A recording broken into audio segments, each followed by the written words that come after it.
wabarakatuh. Halo semuanya, perkenalkan saya Ralasya Zarkurdi dari jurusan akuntansi. Jadi di sini saya akan menjelaskan sedikit tentang perpajakan dalam kehidupan sehari-hari. Pajak bukan hanya urusan perusahaan atau orang kaya, tetapi pajak itu melekat pada hampir semua aktivitas harian kita, mulai dari kita belanja, makan di restoran, naik kendaraan, sampai membeli rumah. Kalian tahu gak sih, pajak itu juga berkontribusi wajib kepada negara yang diatur oleh undang-undang dan digunakan untuk kepentingan umum. Dalam kehidupan sehari-hari, kita juga sering membayar pajak tanpa kita sadari. Karena pajak itu biasanya sudah sangat menempel pada harga barang dan jasa yang kita gunakan. Contohnya, saat kita membeli makanan di restoran, mengisi bensin, belanja online, atau membayar pajak kendaraan. Sebenarnya kita itu sudah sangat berhubungan langsung dengan sistem perpajakan. Karena itu, saya akan membawa topik ini supaya gampang dipahami dari kita mahasiswa bisa tahu pentingnya pajak dalam kehidupan masyarakat.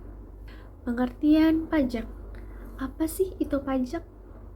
Pajak adalah iuran wajib dari masyarakat kepada negara berdasarkan undang-undang tanpa imbalan langsung, tetapi manfaatnya itu kembali lagi ke masyarakat dalam bentuk fasilitas umum, jalanan, pendidikan, kesehatan, keamanan, dan pembangunan.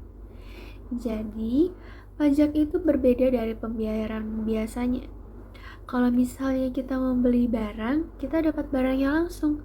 Tetapi kalau membayar pajak, manfaatnya kita akan terima secara tidak langsung melalui layanan publik.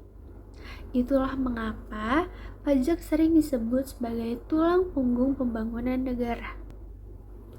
Fungsi pajak. Ada dua fungsi utama pajak.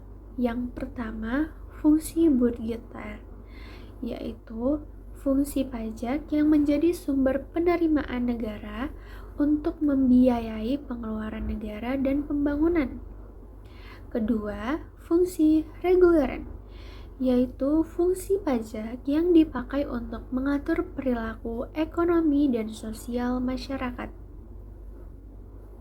Ada juga contohnya, contoh fungsi budgeter yaitu uang pajak yang dipakai untuk membangun jalan, jembatan, rumah sakit, sekolah, dan membayar pegawai negeri. Kalau untuk contoh reguleran, pemerintah itu memberi tarif tertentu agar kegiatan ekonomi lebih seimbang, misalnya mendukung UMKM dengan tarif pajak yang lebih ringan. Jenis-jenis pajak. Nah, dalam kehidupan sehari-hari, ada beberapa jenis pajak yang paling sering kita temui. Yang paling dekat dengan kita itu ada 3. Yang pertama, ada PPN, ada PPH, dan ada pajak daerah. Oke, di sini kita akan ulik satu persatu. Yang pertama adalah PPN. PPN atau pajak pertambahan nilai. Itu adalah pajak atas konsumsi barang dan jasa di dalam negeri. Nah, pajak ini biasanya sudah termasuk dalam harga yang kita bayar saat terbelanja barang tertentu atau saat kita memakai jasa tertentu. Contohnya yang paling mudah, membeli makanan di restoran, membeli pakaian di toko atau marketplace. Yang ketiga, membeli laptop, HP atau barang elektronik, dan bayar jasa seperti layanan tertentu yang terkena PPN. Seperti itu.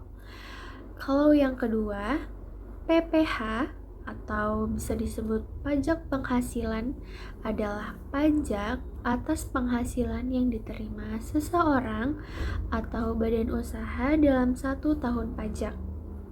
Artinya, semakin ada penghasilan, semakin ada kewajiban pajak tertentu sesuai aturan dalam kehidupan sehari-hari. PPh ini memang lebih terasa pada pekerja, pegawai, dosen atau pedagang atau pelaku usaha. Kalau untuk dijadikan contoh, misalnya orang tua kita yang bekerja sebagai pegawai akan dikenakan pajak penghasilan dari gajinya. Atau kalau kalian punya teman yang memiliki usaha kecil, dia juga bisa dikenai kewajiban pajak sesuai ketentuan yang berlaku. Nah, untuk mahasiswa, ini tuh penting karena suatu saat setelah lulus kerja kita akan masuk dalam dunia kerja. Jadi memahami PPh ini sejak sekarang membantu kita siap menghadapi kewajiban perpajakan ketika sudah punya penghasilan sendiri. Nah, yang ketiga ada pajak daerah. Pajak daerah ini adalah pajak yang dikelola pemerintah daerah, baik provinsi maupun kabupaten atau kota. Pajak ini biasanya digunakan untuk membiayai kebutuhan daerah, seperti fasilitas umum dan pelayanan lokal. Contoh pajak daerah yang sering kita temui itu ada pajak kendaraan bermotor, pajak hotel, pajak restoran, pajak pembangunan perdesaan dan perkotaan, pajak reklam. Nah, dalam kehidupan sehari-hari, kita mungkin tidak membayar pajak ini secara langsung setiap hari. Tetapi, keluarga kita mungkin sangat sering mungkin mengalaminya. Misalnya ketika membayar pajak motor tahunan, ketika menginap di hotel, atau saat kita makan di restoran. Kenapa pajak itu penting?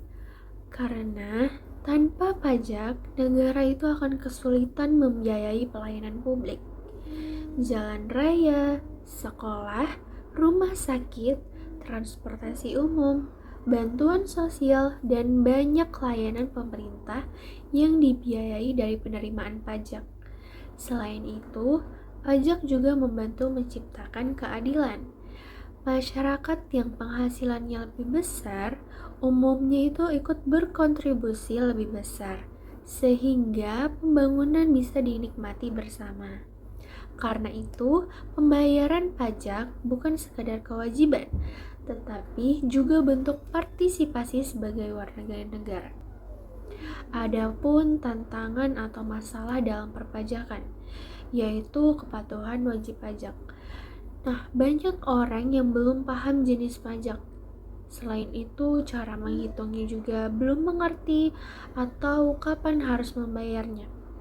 Tapi ada juga yang merasa pajak itu memberatkan karena manfaatnya tidak terlalu terlihat langsung. Padahal, kalau masyarakat semakin paham, kepatuhan pajak biasanya meningkat. Karena itu, edukasi perpajakan sejak bangku kuliah sangat penting agar generasi muda seperti kita tidak hanya tahu nama pajak, tetapi juga mengerti fungsi dalam kehidupan sehari-hari.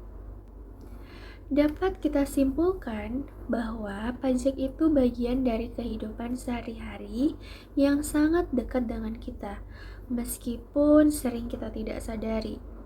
Mulai dari kita belanja, membeli makanan, bekerja, punya kendaraan, sampai kita memakai fasilitas umum, semuanya itu berkaitan dengan pajak. Jadi, kita sebagai mahasiswa memahami perpajakan ini penting agar kita lebih sadar terhadap kewajiban sebagai warga negara. Dan kita bisa lebih menghargai peran pajak dalam pembangunan. Pajak mungkin tidak terlihat langsung, tetapi manfaatnya kita rasakan setiap hari melalui fasilitas dan layanan publik. Sekian dari saya. Jika ada kurang lebihnya, mohon dimaafkan. Wassalamualaikum warahmatullahi wabarakatuh.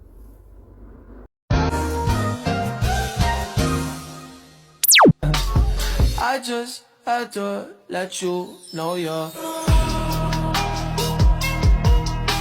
She a happy baby, she